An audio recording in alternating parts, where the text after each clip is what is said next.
Subcommittee will come to order. Good afternoon to all of you. Pursuant to notice, the Subcommittee on the Constitution meets today to consider H.R. 3, the No Taxpayer Funding for Abortion Act. This is the very first Constitution Subcommittee hearing in the new 112th Congress. And it is such a privilege to be the new chairman of this subcommittee and to offer a heartfelt welcome to all of the members, the witnesses, and the observers.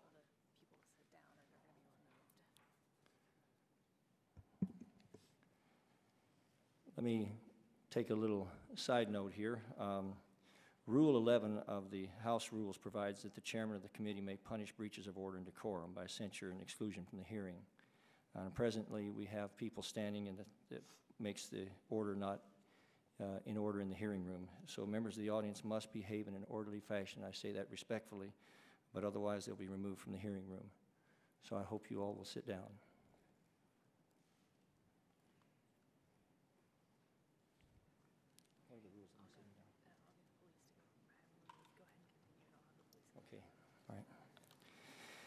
Daniel Webster once said, "Hold on, my friends, to the Constitution and to the republic for which it stands. For miracles do not cluster, and what has happened once in 6,000 years may never happen again.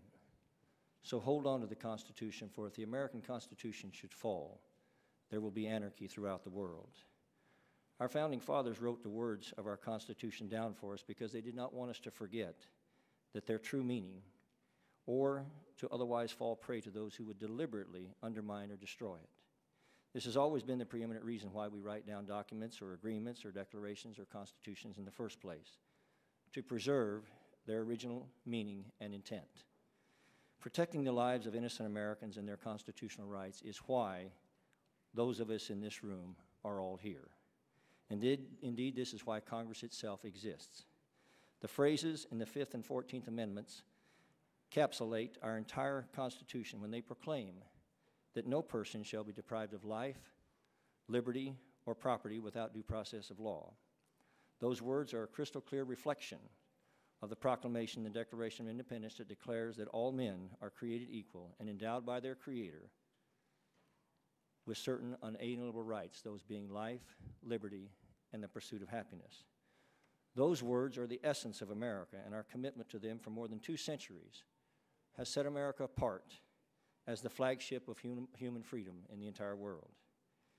And yet unspeakable suffering and tragedy have occurred whenever we have strayed from those words. Our own United States Supreme Court ruled that millions of men, women, and children were not persons under the Constitution because their skin was black. It took a horrible civil war and the deaths of over 600,000 Americans to reverse that unspeakable tragedy. And we saw the same arrogance in 1973 when the Supreme Court said the unborn child was not a person under the Constitution. And we have since witnessed the silent deaths of now over 50 million innocent little baby boys and baby girls who died without the protection the Constitution gave them and without the protection this Congress should have given them. H.R. 3 is a bipartisan bill that takes a step to turn America away from that tragedy. The bill forms part of the new majority's pledge to America, codifying the Hyde Amendment by permanently prohibiting taxpayer funding of abortion across all federal programs. In addition, the bill protects health care workers' rights of conscience so that they cannot be coerced to participate in abortion procedures as a condition of their employment.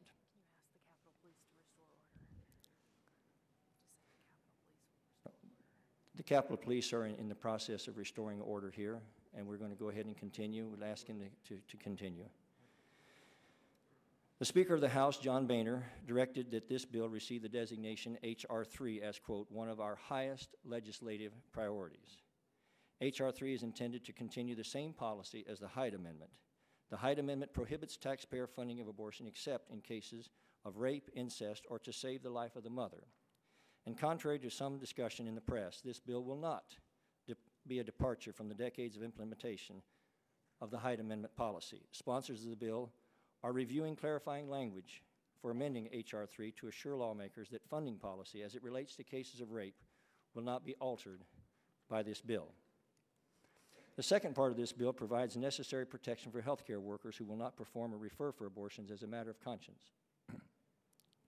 Those who believe that a pregnancy is a circumstance which presents with two patients, the mother and the unborn child, cannot in good conscience do harm to that unborn child, and therefore should not be coerced into performing abortions as would be required under the current healthcare system. Now, it is said that government is what it spends. Planned Parenthood alone aborts over 250,000 unborn babies every year, all the while it receives hundreds of millions of dollars in federal, state, or local taxpayer funds. This legislation is really about whether the role of America's government is to continue to fund a practice that takes the lives of over 1 million little Americans every year. Even some of those who do not consider themselves pro-life strongly object to their taxpayers going to pay for abortion, their dollars. Now, I believe the intensity of this debate has something to do with our collective conscience. Perhaps it's because ultrasound technology has begun to demonstrate to all reasonable observers both the humanity of the victim and the inhumanity of what is done to them.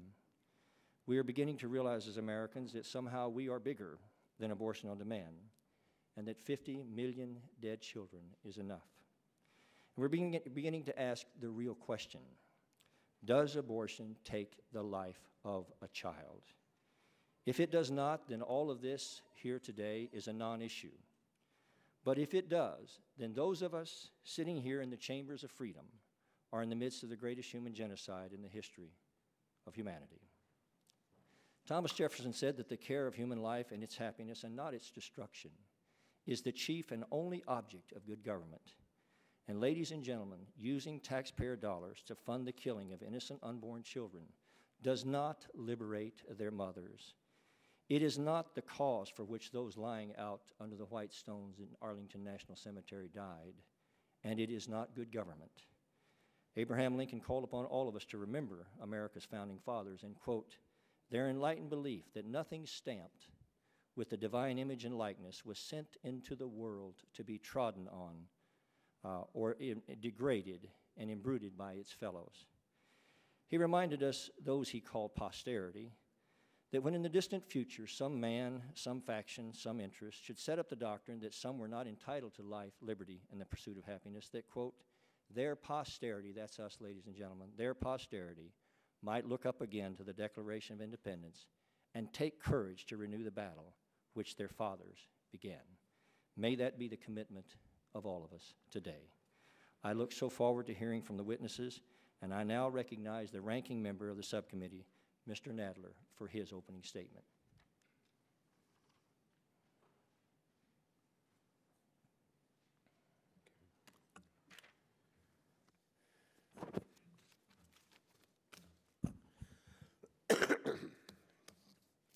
Thank you, Mr. Chairman.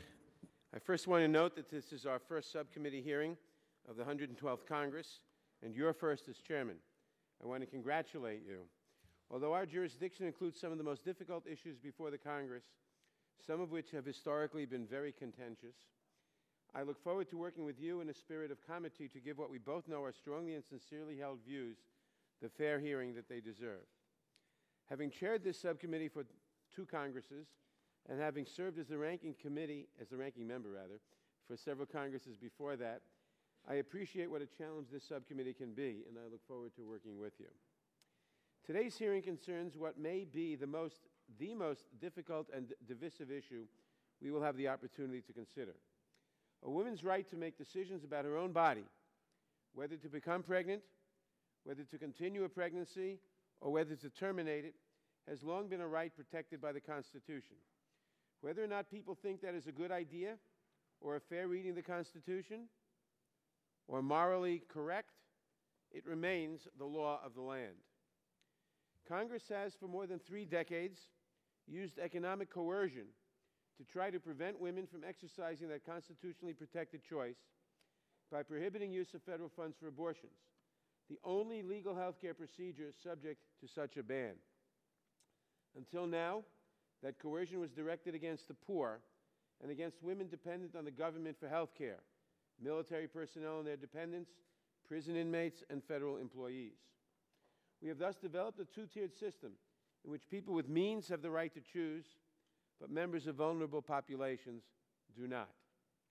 Now comes the No Taxpayer Funding for Abortion Act, H.R. 3, which is really misnamed because it has very little to do with taxpayer funding for abortions. It goes way beyond that question and places government in the middle of private choices by families and businesses about how they wish to spend their own health care dollars. This legislation represents an entirely new front in the war against women and their families. After 2 years of hearing my Republican colleagues complain that government should not meddle in the private insurance market or in private health care choices, I was stunned to see legislation so obviously designed to do exactly that. It seems that many Republicans believe in freedom, provided no one uses that freedom in a way they find objectionable. That is a strange understanding of freedom. Even more stunning, this bill contains a huge tax increase on families, businesses, and the self-employed if they spend their own money. Let me repeat that, their own money on insurance that covers abortions or services. The power to tax is the power to destroy, and here the taxing power is being used quite deliberately to destroy the right of every American to make private health care decisions free from government interference. A Republican tax increase, Republican support for government intrusion in private health care choices. I'm supposed to say you heard it here first, but if you read the bill, you saw it there first. I'm equally surprised to find out that my Republican colleagues think that a tax exemption or credit is a form of government funding. What happened to all the rhetoric about it's being our money? Or does that only apply in certain circumstances? Will we now have to call every tax exemption or credit a form of government funding for the recipient? I'm sure there will be many businesses, charities, and religious denominations that will be alarmed to find out that they are receiving government subsidies. I also join many other Americans in being absolutely horrified that, before I get to that, let me say that among others who should be horrified are all the churches and synagogues and mosques that will now have to presumably give up their tax exemptions, because if tax exemptions are government subsidies, then that's a direct establishment of religion. And the logic is inexorable. Either a tax exemption is government funding, in which case we cannot give tax exemptions to churches and synagogues and mosques, or it is not, in which case this bill has no claim on anything. I also join many other Americans being absolutely horrified that the sponsors of this bill seem not to know what rape and incest are.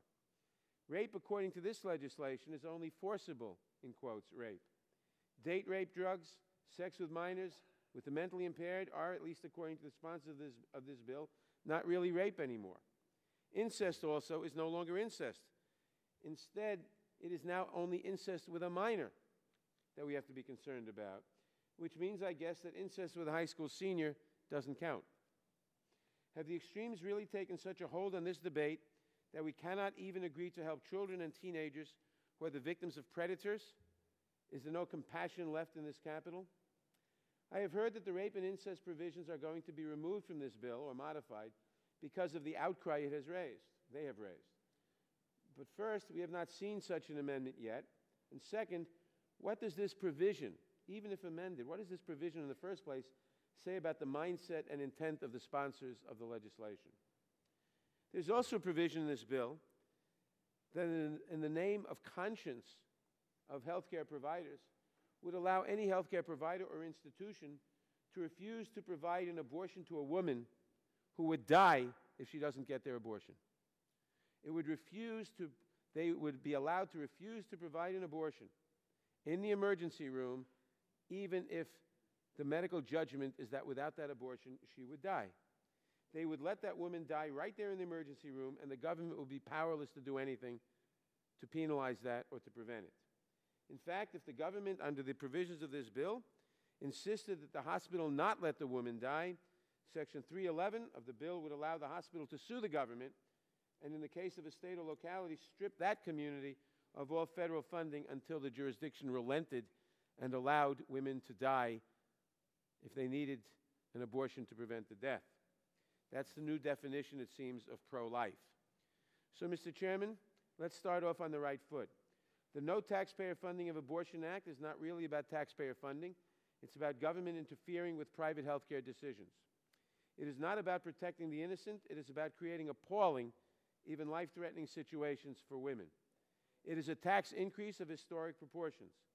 Finally, if passed, it would eliminate the private market for abortion insurance coverage.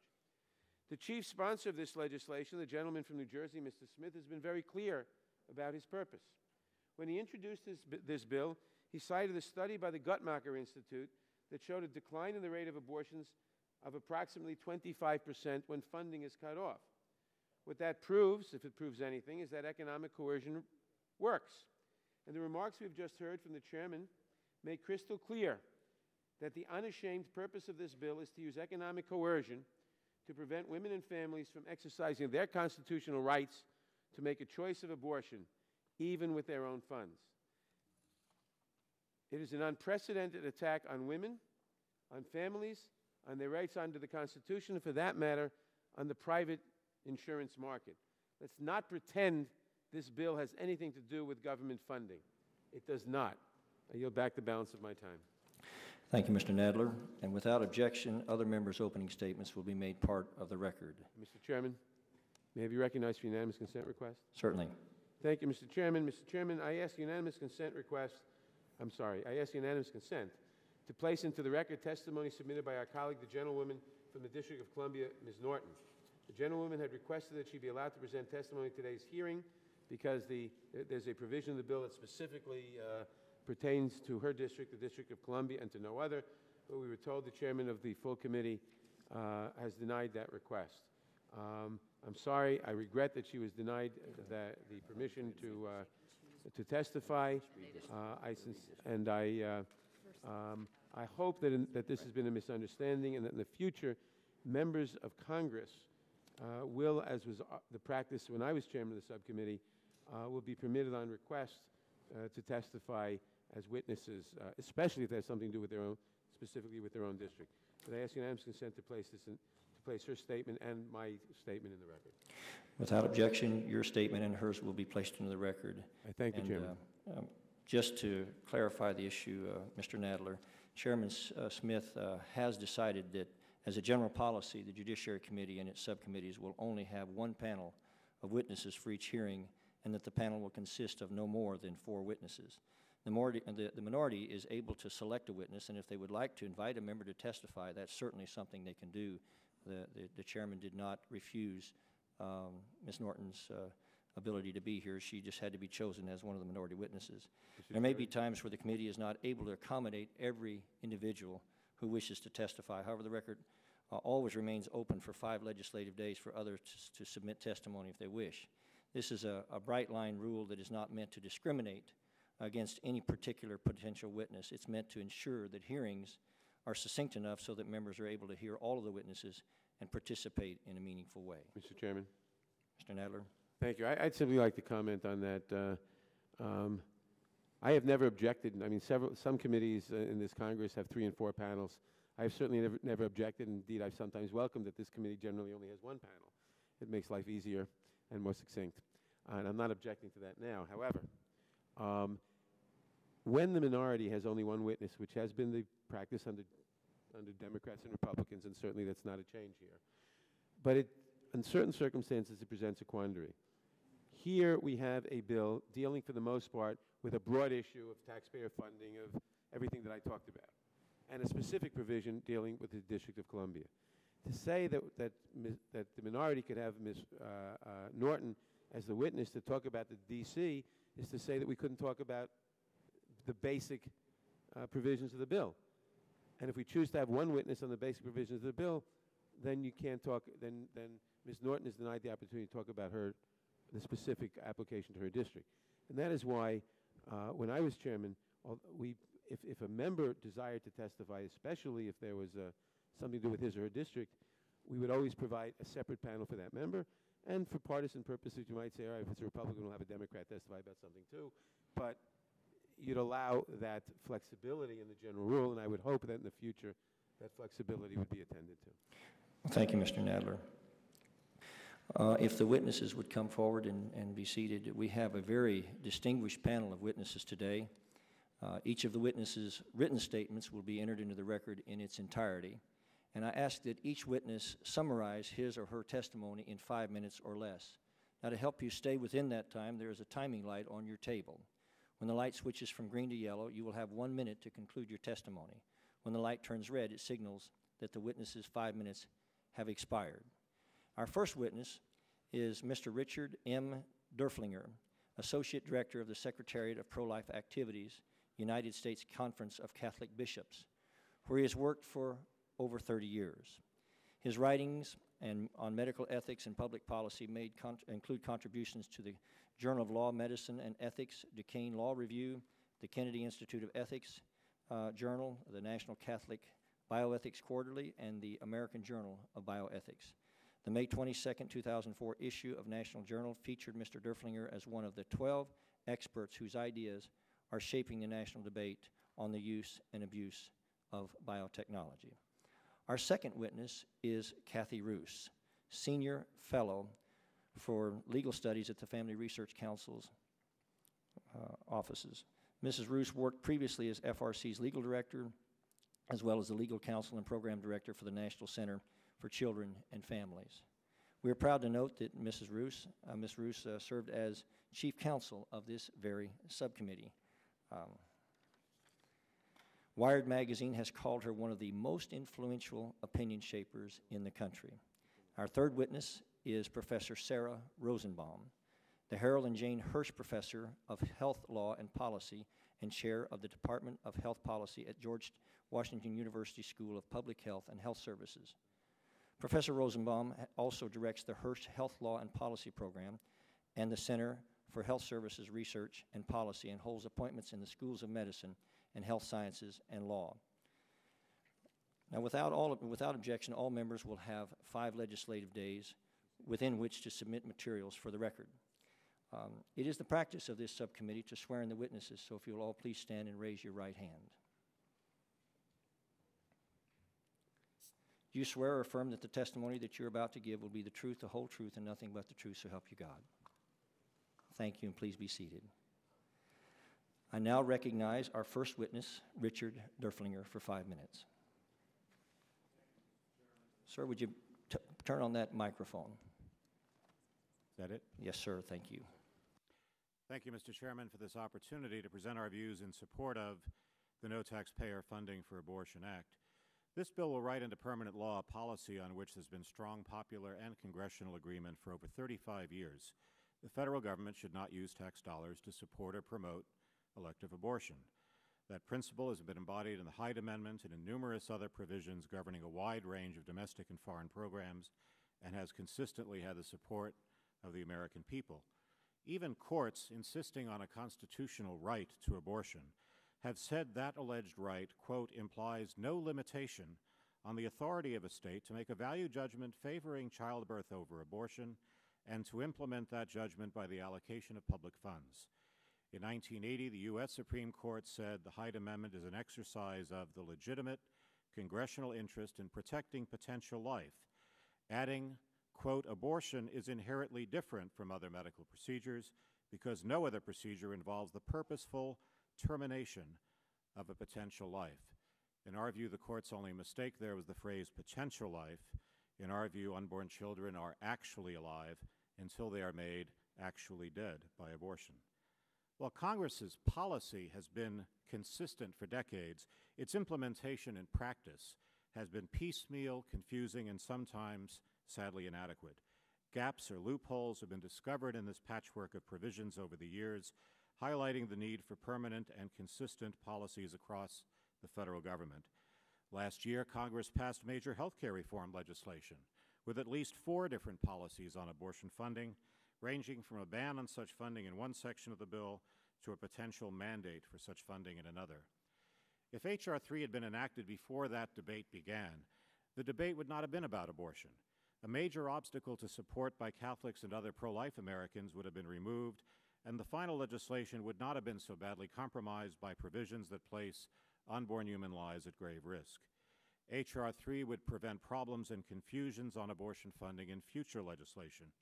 Federal health bills could be debated in terms of their ability to promote the goal of universal health care, instead of being mired in debates about one lethal procedure that most Americans know is not truly health care at all.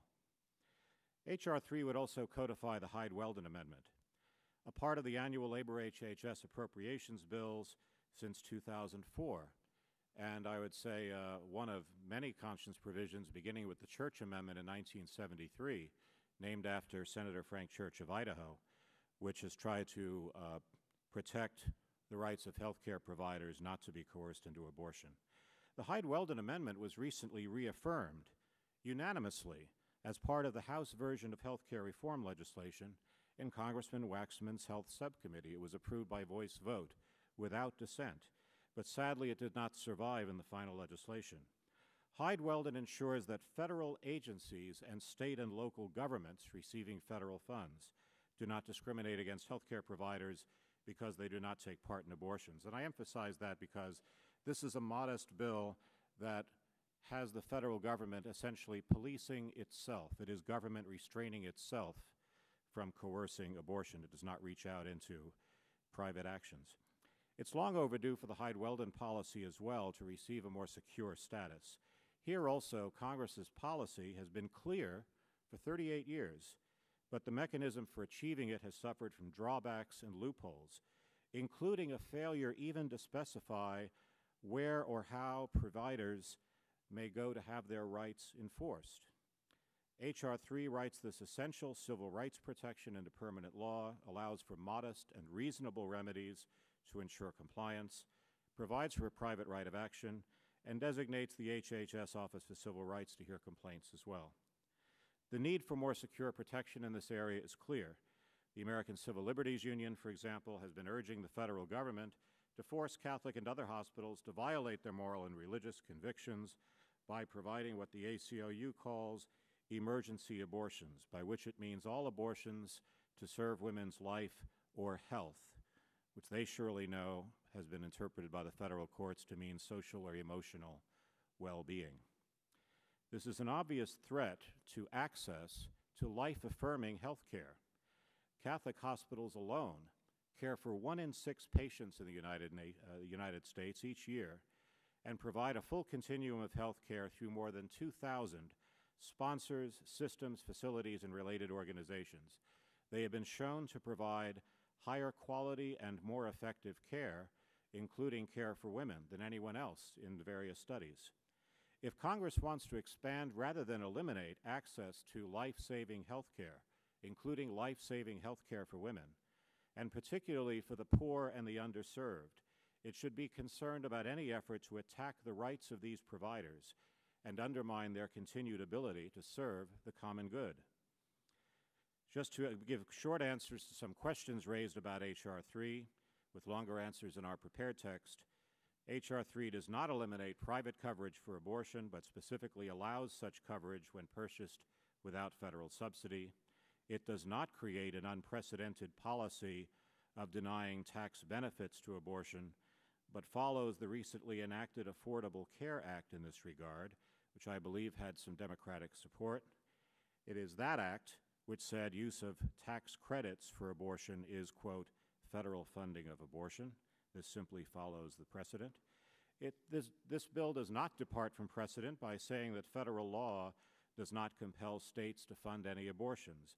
In this regard as well, it follows a policy actively supported by the Democratic leadership in the last Congress and stated no less than 3 times in the Affordable Care Act. Finally, its conscience clause does not place women's lives at risk. What places women's lives at risk, as we recently learned from the story of Dr. Gosnell in Philadelphia, but he's only the tip of the iceberg, what places women's lives at risk is the abortion industry itself, as well as that same industry's attacks on the continued viability of the most effective providers of life-saving care in the world. My prepared text provides additional details on these points, and I would be happy to answer questions. Thank you. Thank you, Mr. Derflinger. And we now recognize Mrs. Roos for 5 minutes. Thank you for inviting me to provide testimony this morning, this afternoon, on the No Taxpayer Funding for Abortion Act, and it's nice to be back. A little less work on this side of the dais, but not much. 35 years ago, something of a consensus was reached between those who support legal abortion and those who oppose it. Whatever our differences on the underlying question of legality, a majority of Americans came together in support of the proposition that the federal government should not subsidize abortions. That consensus took the form of the Hyde Amendment of 1976, which limited abortion funding appropriated under labor HHS to cases where an abortion was necessary to save a mother's life, and later to cases involving rape and incest.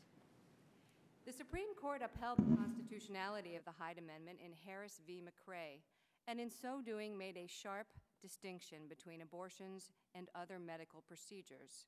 In the words of the court, no other procedure involves the purposeful termination of a potential life. That abortion is scandalous to many is understandable. That it is exceptionally controversial in the United States is beyond dispute.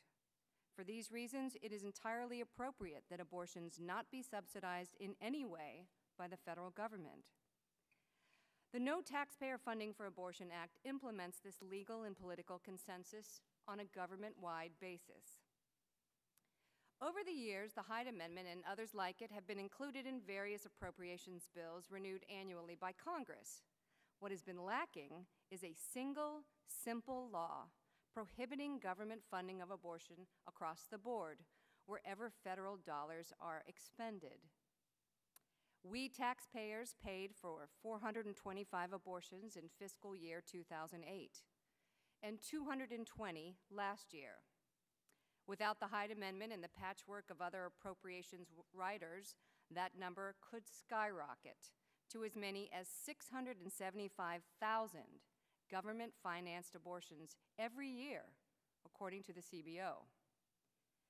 Now, two measures passed in the last Congress also threatened to escalate the number of government-funded abortions dramatically.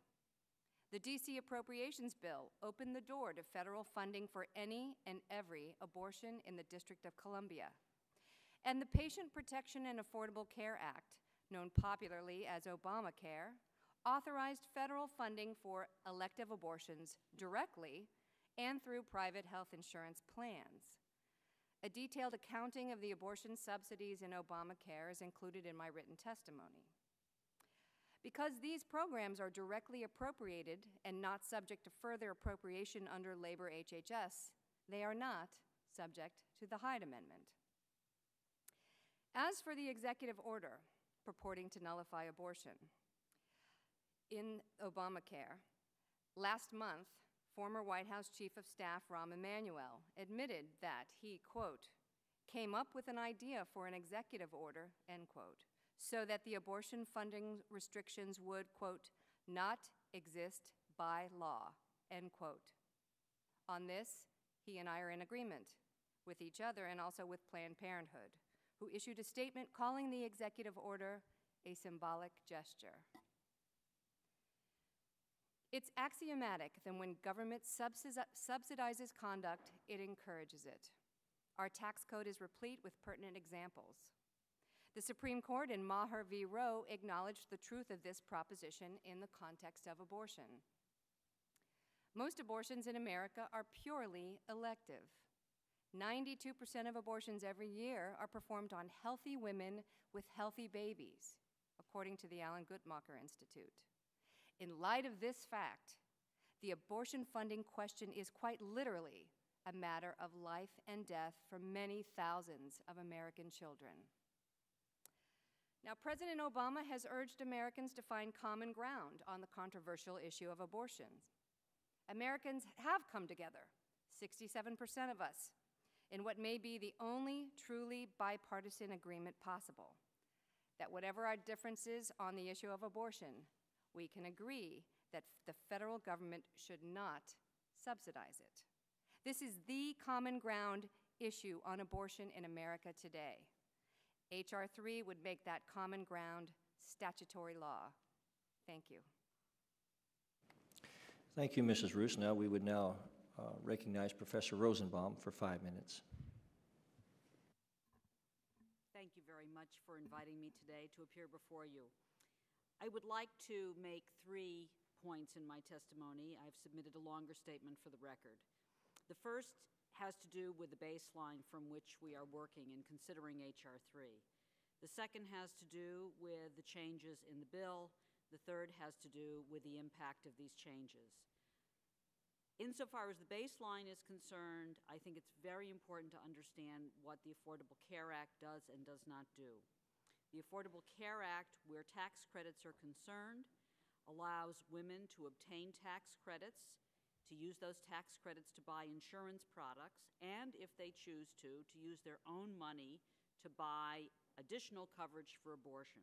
If they make that choice and use their additional funds, their own funds, to buy abortion coverage, the tax credits remain completely available for the abortion product.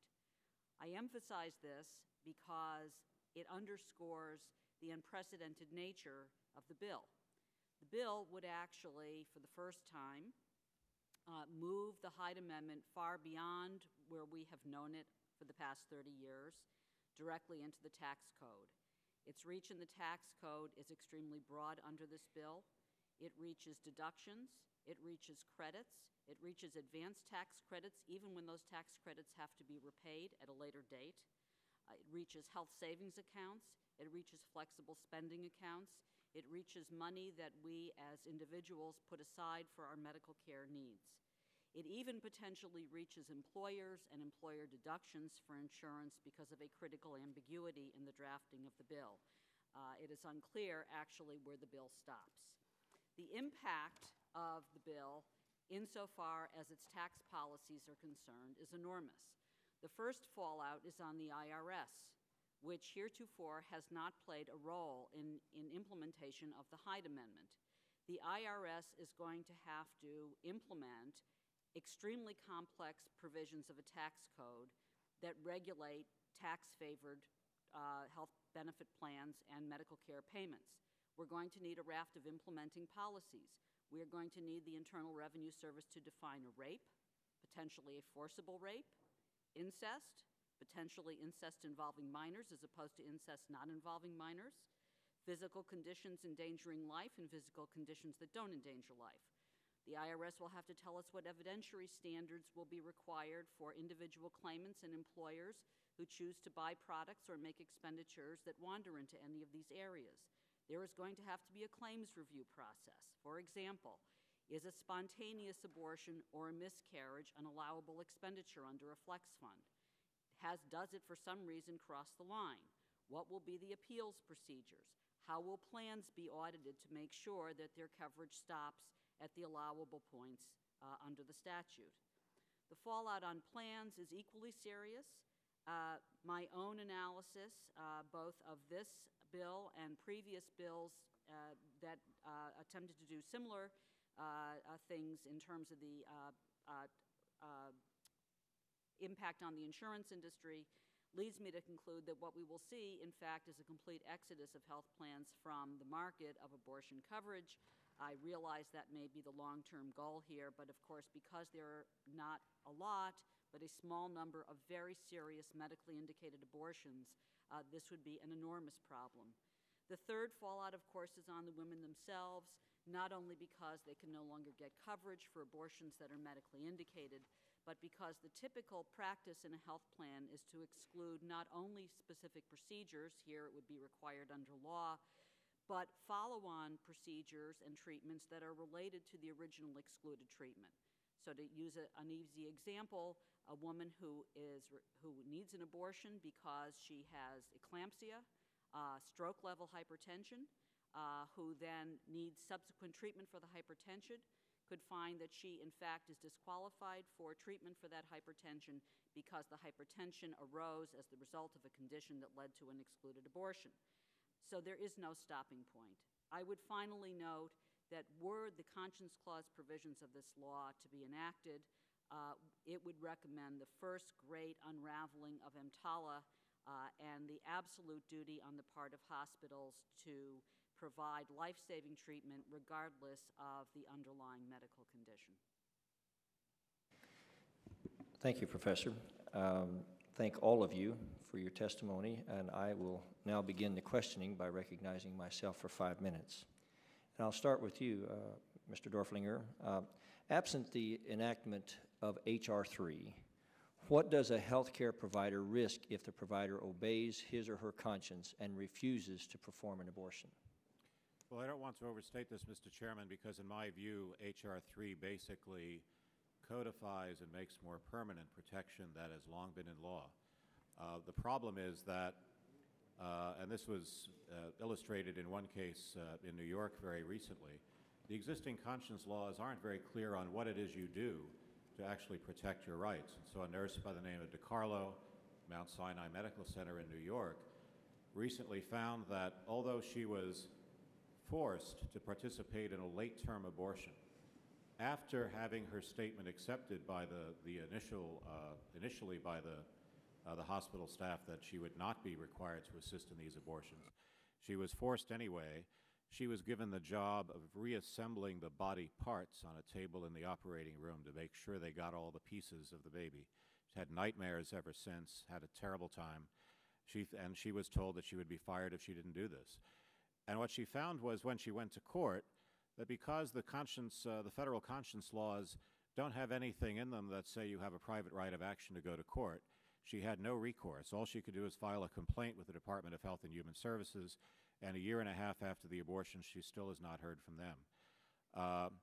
The cases in which there continue to be efforts to get governmental bodies to discriminate against pro-life healthcare providers occur almost every week, and there was a recent case here in my hometown, Montgomery County, in which Holy Cross Hospital seems to be on course now, approved by the state of Maryland to build a new hospital in northern Montgomery County because it made the best case for being able to provide excellent care to the women and men of the county. But there was a very serious effort by abortion activists to say you must not give this contract to Holy Cross Hospital, you must give it to someone else, even if their general health care proposal is not as good, because if you give it to Holy Cross, you will not have access to abortions through the hospitals up there. So these efforts to discriminate against healthcare providers on this basis occur all the time, and we're just trying to make sure the protection is actually there and is working.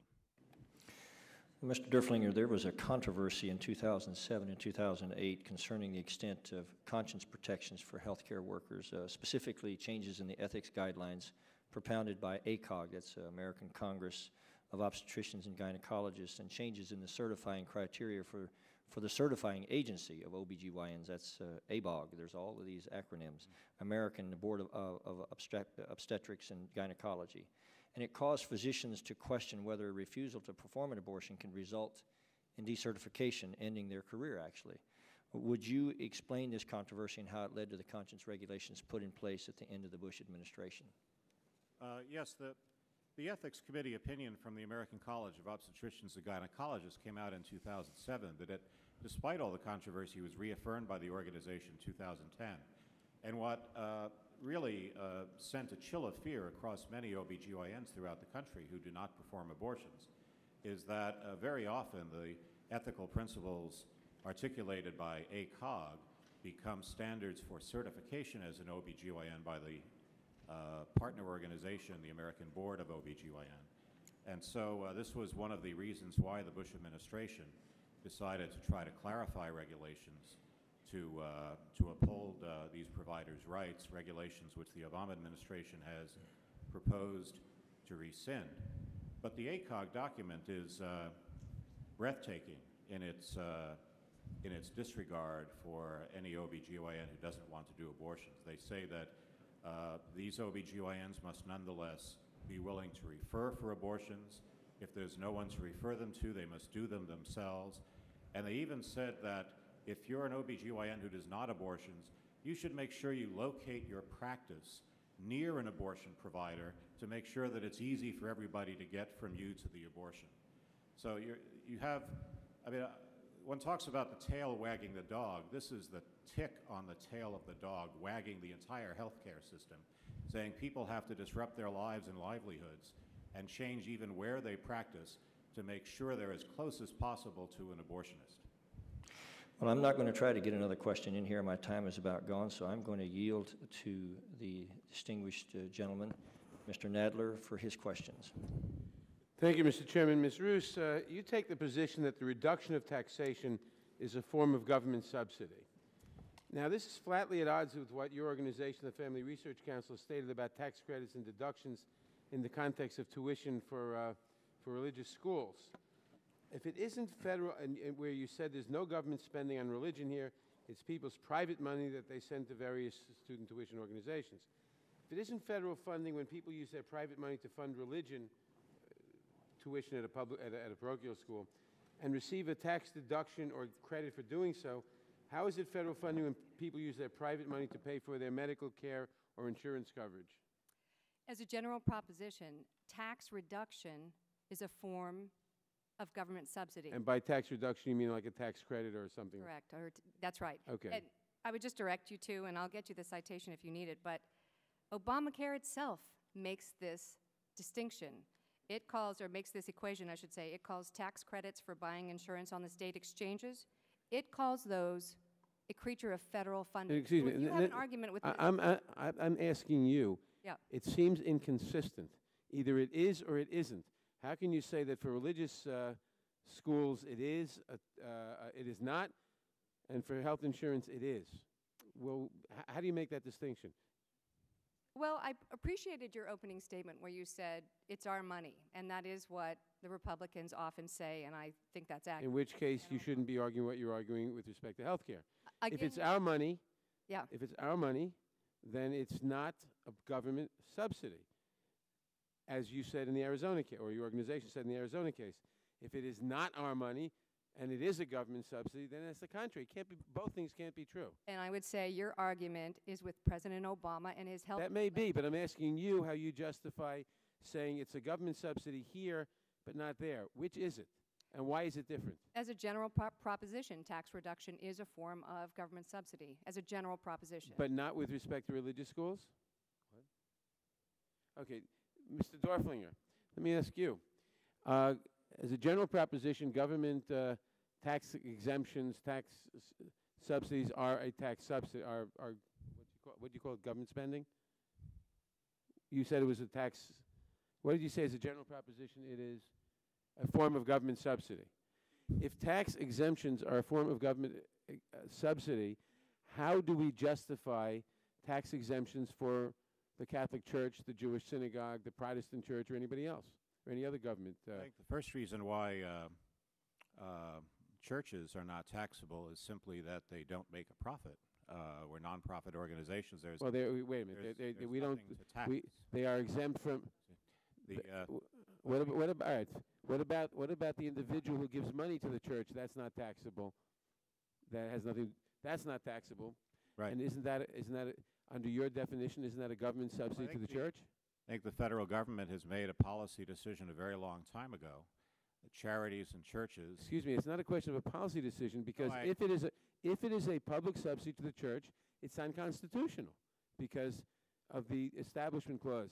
So either if a tax credit to the individual contributing to the church is not a government subsidy, then these things aren't government subsidies. But if it is a government subsidy, then you've got an establishment problem under the First Amendment, have you not?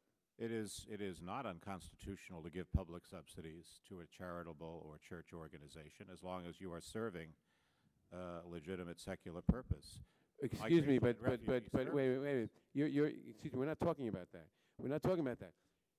Our policy, if you give a contribution, when I give a contribution to my synagogue, it's not for general purposes, it's for religious purposes. Right. And that is, and I take a tax deduction for that. Now, under your definition, that's a government subsidy of the synagogue or the church, and it should be, therefore, a violation of the First Amendment. That's not my definition, sir. I disagree with your basic premise, which is that all of these things are the same and it's all one thing. You're just trying to have your cake and eat it too, because either a tax exemption is a government subsidy or it's not.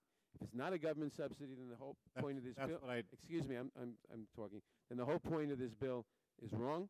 If it is a government subsidy, then this bill may be right, but then we have to question, not just question, but then tax subsidies, government subsidies to all religious institutions are probably unconstitutional as violations of the Establishment Clause of the First Amendment. Professor Rosenbaum, do you agree with Ms. Roos's position that H.R. 3 does not affect employer-provided plans? I do not. For the reasons stated in my written testimony, I find Section 3032 ambiguous. It specifically refers to any deduction covering not only medical care but health benefit plans, and I think that the ambiguity is critical on this point. Thank you. My time is expired. I'm told my time is expired. Thank you. Thank you, Mr. Nadler. Just to clarify the point, both tax preferred status and appropriations have been recognized in the courts as being allowed for a public good, and I think the consideration here is that abortion is not a public good. And so it really doesn't need to reach to Mr. Nadler's point, which I think he has some elements to his point. It doesn't matter if it's a tax preferred status or not. The governments should still have the right to shape the tax code in favor of a public good or against something that they consider something that's not a public good. And with that, I would recognize the distinguished gentleman from Indiana, Mr. Pence, for his questions. Thank you, Mr. Chairman. And let me also join the ranking member in congratulating you on your appointment as chairman of this subcommittee. I think you know that I can think of no one in the newly minted majority in Congress that I think is more appropriate to lead this subcommittee than you. And I found your opening remarks powerful and eloquent, and I wish to offer you my congratulations, as I do to all the members in the majority and the minority on this subcommittee. Thanks for holding this hearing. I appreciate the opportunity to participate in a discussion of H.R. 3, and I commend Congressman Chris Smith for his leadership on this issue. As our witnesses have testified, with the passage of the Patient Protection and Affordable Care Act, the need for a permanent government-wide prohibition on taxpayer funding for abortion has probably never been more important. Sadly, Congress last year traded in 30 years of statutory protections for taxpayers for a piece of paper signed by the most pro-abortion president since Roe v. Wade. And the need to pass this legislation, I believe, is self-evident when we think about the extraordinary subsidies, both direct and indirect, in the Patient Protection and Affordable Care Act for abortion across government spending. Let me say, I also think now is the time to end taxpayer funding not only for abortion, but also for abortion providers. That's why I've authored a bill, the Title X Abortion Provider Prohibition Act, that would end all Title X family planning funding to abortion providers. Specifically, Planned Parenthood is sadly back in the news today. A new undercover video has been released showing multiple violations by Planned Parenthood employees in New York, to go along with scandalous videos from Planned Parenthood clinics in New Jersey and Virginia. The videos show Planned Parenthood employees presumably advising an undercover sex trafficker on how to secure secret abortions, STD testing, and contraception for child prostitutes. And I just have to tell you, Mr. Chairman, as the father of 2 teenage girls, I cannot be dispassionate about video evidence of individuals facilitating the abuse of minor young women in this way. We've introduced this legislation, and I'm, along with H.R. 3, I hope the Congress will take up the Title X Abortion Provider Prohibition Act. Planned Parenthood received over $363 million in taxpayer dollars, principally through Title X, and in 2008 alone they performed 324,008 abortions. With more than 1 million abortions performed annually in this country, abortion is a heartbreaking billion-dollar industry that mostly benefits Planned Parenthood. Planned Parenthood is far and away the largest abortion provider in America, and they are also the largest recipient of federal funding under Title X, and I believe the time has come for that to end. With that said, let me direct a question to Mrs. Roos, whose testimony I found compelling, as I do appreciate her leadership on this issue across the country. You spoke about the CBO projection that without the protections of this legislation, there could be as many as 675,000 government-financed abortions in this country. With this growing video record of Planned Parenthood employees, is there any doubt in your mind that Planned Parenthood would be the largest recipient of abortion support if H.R. 3 was not enacted into law? And I guess my specific question, Mrs. Roos, is if we do not succeed in passing H.R. 3 and banning public funding of abortion across government systems broadly, would that not be a windfall specifically for Planned Parenthood? I think the word windfall is accurate. Last year, Planned Parenthood committed 324,008 abortions in the United States of America. If you open the doors to federal funding, federal subsidies of abortion in the way that Obamacare will do it, there's no question that the chief recipient of those funds will be Planned Parenthood, who is showing itself to be internally corrupt and unable to handle their finances at a minimum, given what we know of what's happening in California. And more than that, aiding and abetting in the abuse of minors as these videos come out one after another. And incidentally, those who try to minimize Planned Parenthood's the expose on Planned Parenthood as a single situation or one bad egg, I just want to remind this committee that these videos, these undercover videos, have been coming out for the last 4 years. They haven't gotten as much play as those recently, and come from over 10 states: Alabama, Indiana, New Jersey, New York, Virginia. It suggests that there is a system-wide problem with Planned Parenthood, and that they do not deserve $1 million a day of taxpayer dollars. Well, I thank you. This hearing is obviously on H.R. 3 and on the issue of direct public subsidy for abortion. And so we will not in this hearing discuss how the hundreds of millions of dollars that flow into Planned Parenthood organizations that operate as Title X indirectly support the abortion efforts of Planned Parenthood.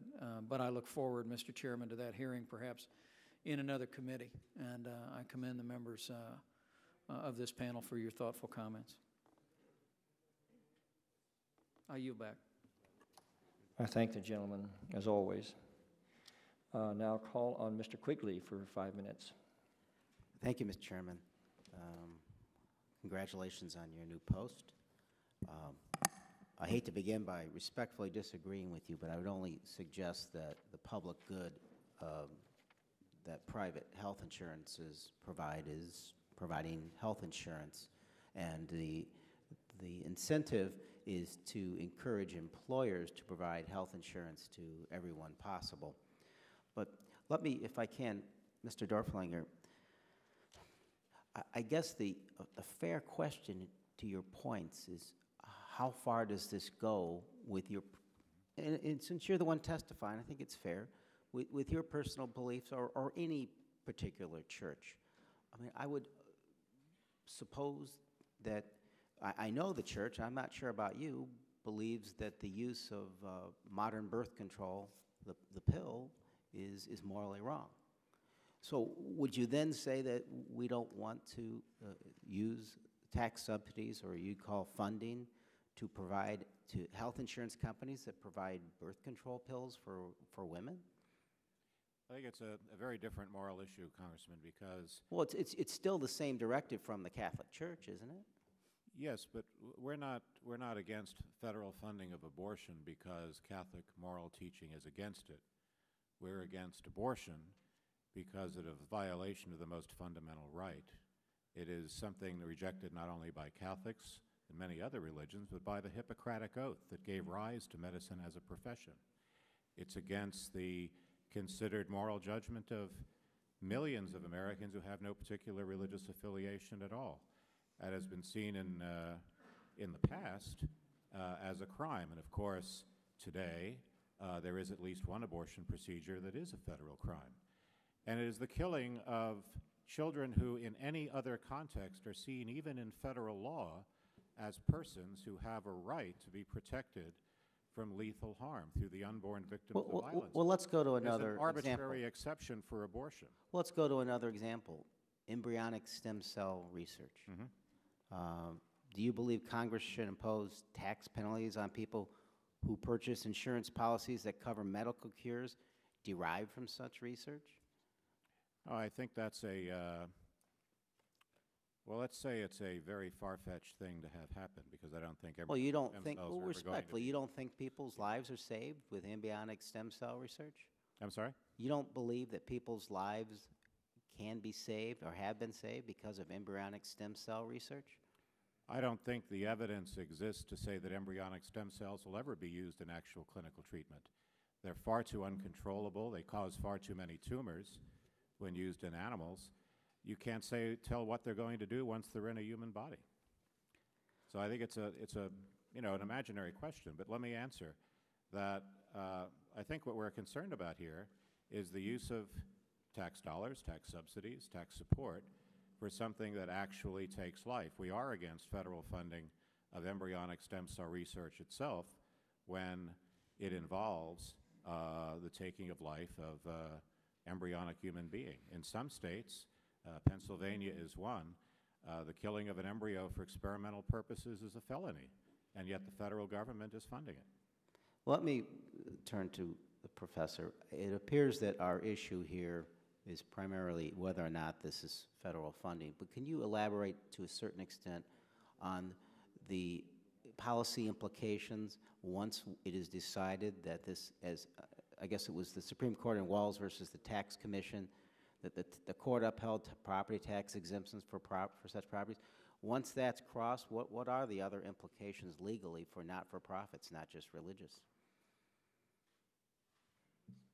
Well, I think they are, as has already been said, and most eloquently by Mr. Nadler, the conversion of what has been tax-advantaged private spending, which is understood in society as private spending that is simply not subjected to certain otherwise applicable taxes, into an overt public financing of certain activities has profound implications. It has profound implications both for the extent to which, has been noted, certain recipients of those exemptions are suddenly receiving public funding for certain purposes that are not permitted under the Constitution. But also it has implications for the kinds of conditions that can be attached to entities that do receive exemptions. It becomes a much more government-intrusive process in which government is setting the terms and conditions, as is the case with H.R. 3, for the receipt of a tax exemption. In this case, you can only receive favorable tax treatment if you do not seek or provide medically necessary care, certain types of care. Thank you.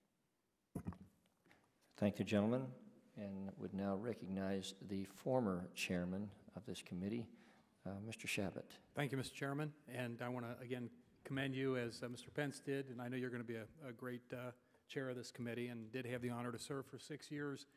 I'm now going to be going, I want to go to a committee where we knew that the problems would be a little bit easier to solve. I know this is a controversial committee, always has been, and we're assured of success on the committee that I'm going to be chairing. I'm going to be chairing the Foreign Affairs Committee's subcommittee on the Middle East. So that's going to be interesting going from After this, it'll be easy, won't it? I think so, that's right. And this hearing itself is showing that evidence of that. I couldn't help, it was mentioned that, Ms. Roos, I think, mentioned that there were about 329,000 abortions a year committed by Planned Parenthood. I happen to represent the 1st District of Ohio, and the largest entity, governmental entity in that district is the city of Cincinnati. And abortions in this country almost wipe out the population of Cincinnati every year. And it's just amazing when you think how many little boys and little girls don't ever experience the life that we've all had the opportunity to experience because of this procedure, which is still allowed in this country. And I was struck, again, going back to my district, Cincinnati. I was reading the story in the Cincinnati Enquirer some weeks ago about this Dr. Kermit Gosnell in West Philadelphia, and the headline in there was House of Horrors, and it certainly was. But I would argue that what goes on in these abortion clinics all over the country is certainly houses of horror, and we shouldn't be funding that. We shouldn't be funding it at all, as far as I'm concerned. But certainly not with tax dollars of people who don't want their tax dollars going to carry out that type of behavior. Talking about that Dr. Gosnell, I was, according to the grand jury report on the activities that were conducted by him at his clinic, and it was called the Women's Medical Society in West Philadelphia. On page 4 of the report, it says, and I'm quoting this, "When you perform late-term abortions by inducing labor, you get babies, live, breathing, squirming babies. By 24 weeks, most babies born prematurely will survive if they receive appropriate medical care." But that was not what the Women's Medical Society was about. Dr. Gosnell had a simple solution for unwanted babies. He killed them. He didn't call it that. He called it ensuring fetal demise. The way he ensured fetal demise was by sticking scissors into the back of the baby's neck and cutting the spinal cord. He called that snipping. Over the years, there were hundreds of snippings. And I would ask you, Professor Rosenbaum, do you think that American taxpayers should have to pay for this kind of activity?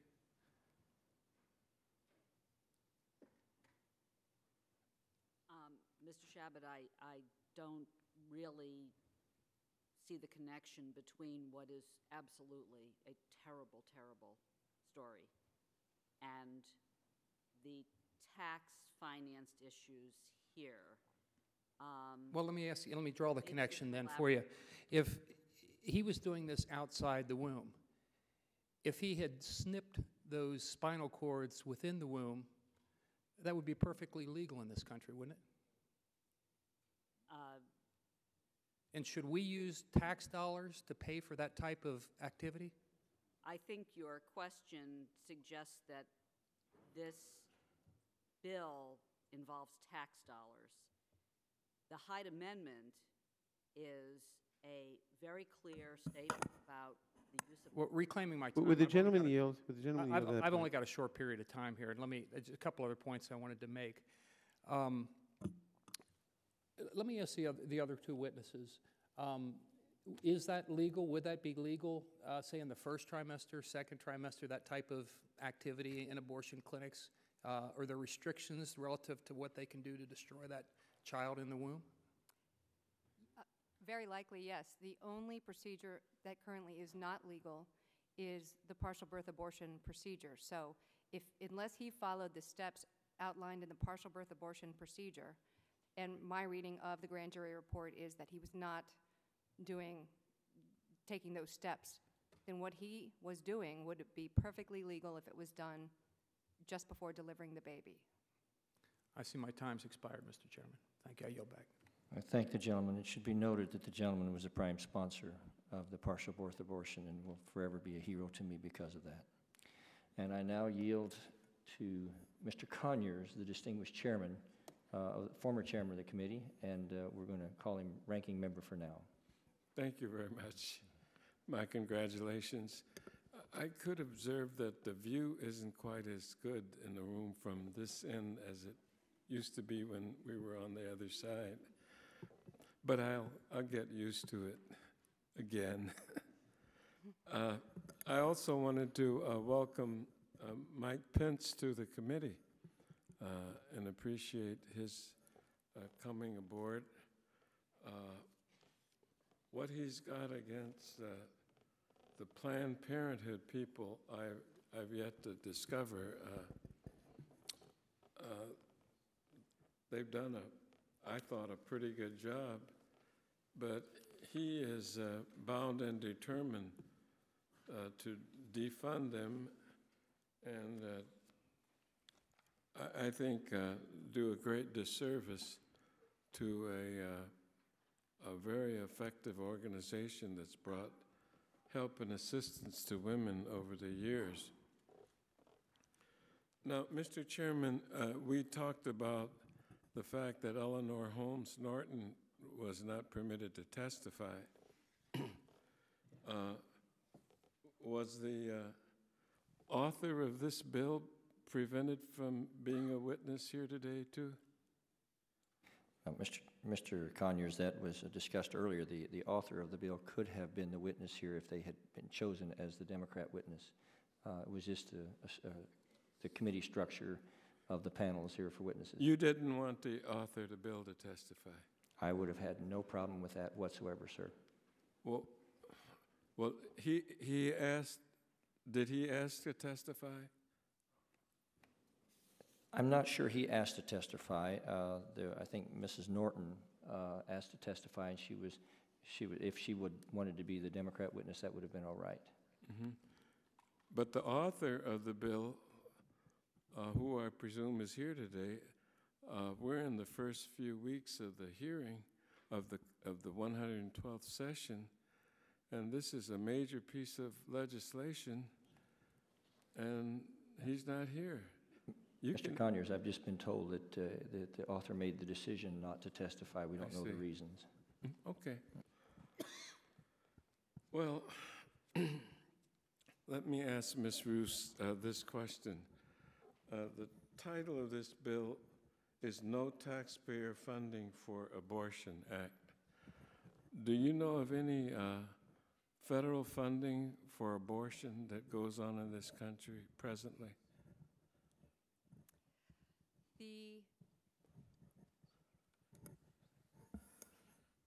The potential funding of abortion and the potential subsidies of abortion are numerous. The debate in last fall over the Burris Amendment in the Senate, opening up our military facilities to allow elective abortions to be done then, that would be impacted by H.R. 3. That's still an open question. We may see a reversal of that policy, and as you know, under the Clinton administration, that policy was reversed and opened up to elective abortions on military hospitals. That's one example. So these policies, that being just one example. And you object to that? Yes, mm-hmm. That's right. And if you knew of any others, you'd object to them as well? Yes, object to the funding of or subsidizing of elective abortions with federal funds, absolutely, that's right. So you think this is an appropriate title of a bill, then? No Taxpayer Funding for Abortion Act, because women in service may be able or might be able to get an abortion. Yes, that's one example of... Well, that's the only example that I know of. But maybe, if you know of others, let me know about it. Well, the District of Columbia Appropriations Bill last Congress also opened up federal funding for abortions in the District of Columbia. So that is currently an area that needs to be corrected by H.R. 3 by employing the longstanding principle of the Hyde Amendment. And the District of Columbia often does have that appropriations rider applied. It was just taken off just a few months ago. So that would be corrected by H.R. 3. Well, all right. It's my impression that this is a misleading title of the bill. Not federal funds, D.C. taxpayer funds, not funds from Fed Treasury. Well, that's just a staffer. I mean, you're expert witness. Let me turn to another consideration. Has my time expired? Okay. Well, you're so kind. One final question, Chairman, and thank you. Section 311 of this bill protects individuals who refuse to provide abortion services. As I read it, Ms. Roos, this would mean that someone who refused to provide life-saving treatment and allowed a woman to die as a result might escape any consequences if that were to happen.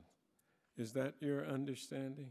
No, not at all. What this section of H.R. 3 does is simply codify the longstanding principle of the Church Amendment, which allows healthcare providers to decline to participate in abortions. And that's been around for 38 years. And in that history of the Church Amendment, we've never seen a situation where women were dying at the hands of outside an abortion clinic because they weren't able to have an abortion. Now, I also like to mention that EMTALA has never been used to require an emergency provision of an abortion, which is the Emergency Medical Treatment Act. That had come up earlier in the meeting. So we have a long history of this conscience protection section. The only additional new part of it is allowing remedies, allowing someone who has been discriminated against, like this nurse, DeCarla, to have a cause of action. So that's the new part, but the conscience language itself is just codifying this longstanding policy. Yeah. All right. I'd like to have unanimous consent to put in some articles from The Nation, an article from The Nation magazine, the New York Review of Books as well. I thank you, Mr. Without objection, thank you, Mr. Conyers. And I now recognize for 5 minutes the distinguished gentleman from Iowa. Thank you, Mr. Chairman, and I welcome you also as chairman of this committee. I've had the privilege to serve on this committee now starting my 9th year. And I'm really glad to see you here with the gavel, and I'm also delighted to see my former colleague and now current colleague again, Mr. Shabbat, back on this committee and back at the subject matter that he's led so well on. I look back at those debates here in this committee when we were dealing with a terminology called dilation and extraction, which was a nice term for partial birth abortion. And Steve Shabbat laid that out in a very good and clear way, and it was one significant piece of progress that this Congress has made, and there haven't been many over the last decade or so. That was dilation and extraction. Now we have federal funding for dilation and evacuation, which I have asked them to put this poster up here so we know what we're talking about. And I recognize that we have experts on the law here, but we're dealing with human lives. And I would ask if each of you have reviewed this process that I will call dismemberment abortion. If each of you, and I'd ask on the record starting with Mr. Dorflinger, are you familiar with this dismemberment abortion? From the point of view of a non-medical professional, yes, sir. And Mrs. Rose? My answer is the same. And Professor Rosenbaum? It would be the same. Okay, then you all are familiar with this procedure where the tool is used to dismember the baby and pull the parts of the baby apart in utero dismemberment, and as they count the pieces up piece by piece, if it looks like that you get down to the point where often the head is so well formed and the bone is so well structured that it has to be crushed and then pulled out, collapsed, and then suctioned to make sure that the bone fragments don't bring about the high degree of hemorrhaging. And for me, I can't see much difference between partial birth abortion and dismemberment abortion. But we're here talking about legalities, talking about a complicated, convoluted tax policy that might be prohibitive for us to prohibit federal funding for a procedure like this dismemberment abortion. And I know the positions of Mr. Dorflinger and Mrs. Roos, but Professor Rosenbaum, you've not addressed this from a standpoint other than the complication of the taxes. And I would just ask, should government fund a procedure like this? Again, I would have to respond that I am not prepared today to answer this question. I was focused on a bill that is dealing with what I don't consider to be government funding. But Professor, you understand that. If I could just finish, as far as I can tell, there is no public funding for this procedure right now, except in those situations in which one of the three very limited categories has been satisfied under federal law. So my answer would be, we are not publicly funding these procedures now, and the bill before us is not a public funding bill. I have before me data that shows about 142,800 of these dismemberment abortions taking place in America just last year by the Guttmacher Institute. And we could go into the disagreement that we might have. But I would ask you, you're aware that if your testimony has impact here, then it might bring about this procedure that we're looking at now, and more of it funded by federal tax dollars. So I'm going to ask you then, do you have a moral position on this, or is it just a legal one on taxes? I prefer actually to keep my moral positions out of this hearing. I have very strongly held religious and moral views on many things. In terms of today's hearing, as I said, I don't think that I see any example of public financing for this procedure except in the accepted circumstances.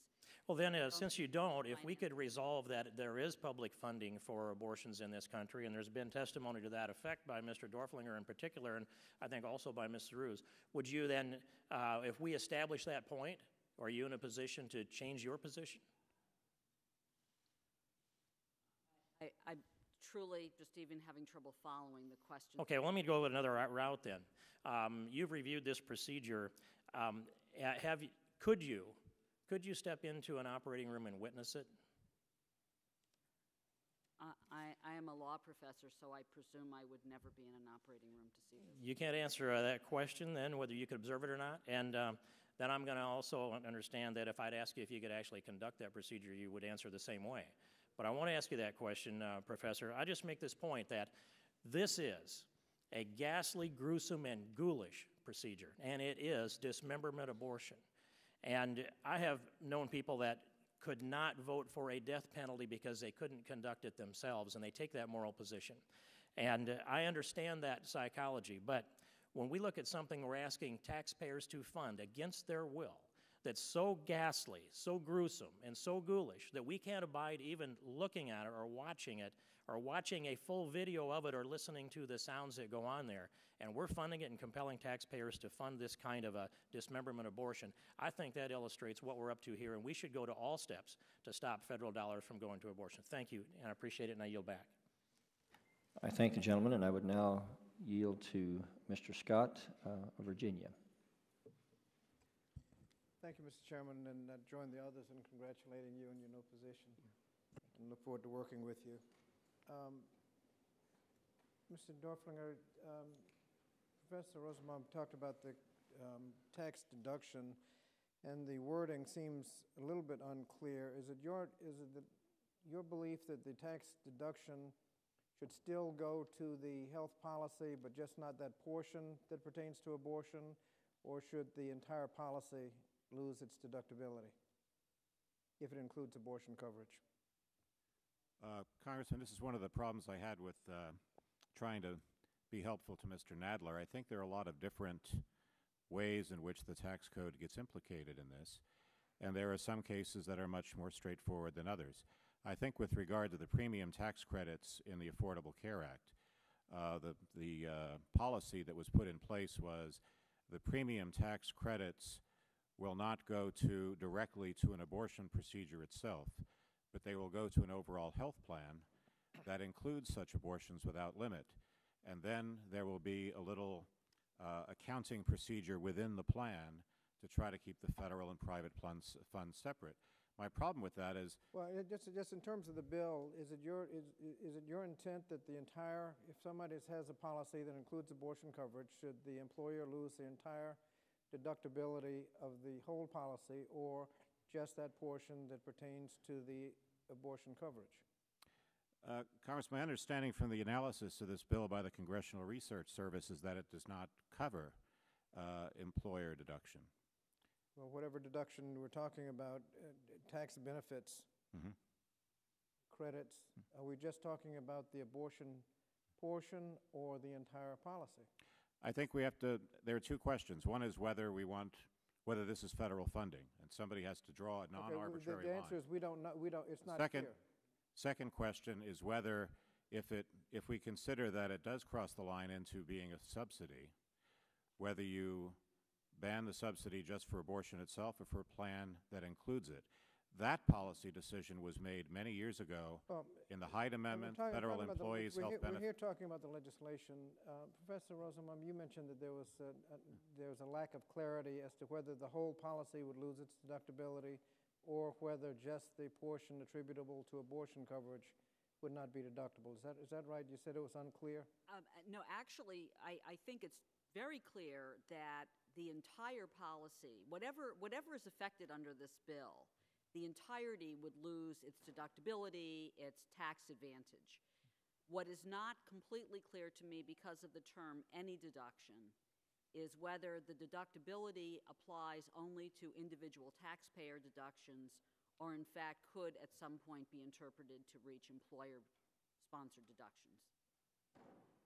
But I do believe that the deduction would be struck in its entirety if the product sold is a product that includes one of the prohibited abortion procedures, hence the extraordinarily difficult problems for the IRS in determining when the deductibility standard would be met. Okay, and the question I had was whether that was the intent, and we couldn't get an answer, so it must be unclear. Mr. Dorfengler, should government funds be used for capital punishment? My organization is against capital punishment, so I think if you are going to have capital punishment, it pretty much has to be tax-funded. But we're against that. We believe in the abolition of the death penalty. Good. Should we work together, you and me, to prohibit government funds to be used for capital punishment? Unless the intent is to put it out into the private sector, yes. Could you explain the exception for rape, why that's there? This recent debate about rape and forcible rape? No. Why there's an exception? Why there's an exception? Right. I think you'd have to get that answer from someone who supports it. You do not I support the can exception? understand why some people want that exception. They want to be able to say that if the woman had no part in the decision to have sex, to get pregnant, then she should not have to bear this child that was part of no decision by her. My problem with that is that although that's a horrible thing, there's a lot of things that the healthcare system and the government should do for women who have been victims of rape. I can't help thinking there's another person involved now who also has a right to live, and I've met some kids who were conceived in rape. They and their mothers are great people, and they're glad it was not an abortion.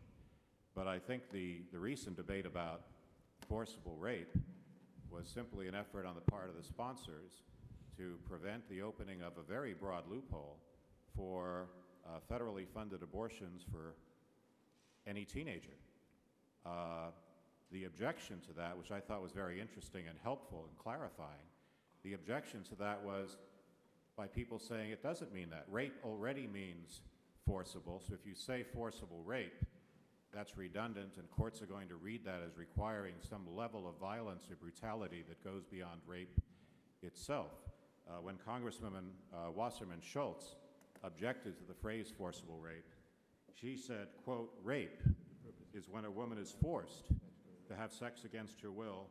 That is whether she is conscious, unconscious, mentally stable, not mentally stable. I think that's a pretty good definition, and I think the subcommittee could sort of stipulate in legislative history that that's what we all mean. We're talking about cases where force is used or women have been subjected to this against their will, and move on. I would like to thank Mr. Scott. I'd like to thank all of our witnesses for their testimony today on this very crucial issue to humanity itself. Mr. Chairman, a procedural question, if I could, just of the Please. chairman. At your opening statement, I believe you talked about prospective changes that you intended for the legislation, and I believe you talked about what was just mentioned, that was rape. Did you also talk, and if I missed it, I'm apologizing, as it relates to incest as well? I know that there are ongoing deliberations, and they're trying to deal with at least the rape question. I can't speak to the incest question, but I'm sure that'll be part of their thought process, and I would invite you to be involved in that process any way you would like to. Absolutely. Yep. Thank you, Mr. Chairman. Well, without objection, all members will have 5 legislative days to submit to the chair additional written questions for the witnesses, and we will forward and ask the witnesses to respond as promptly as they can so that their answers may be made part of the record. And without objection, all members will have 5 legislative days to submit any additional materials for inclusion in the record. And with that, again, I thank the witnesses, I thank the members, I thank the observers, and this hearing is adjourned.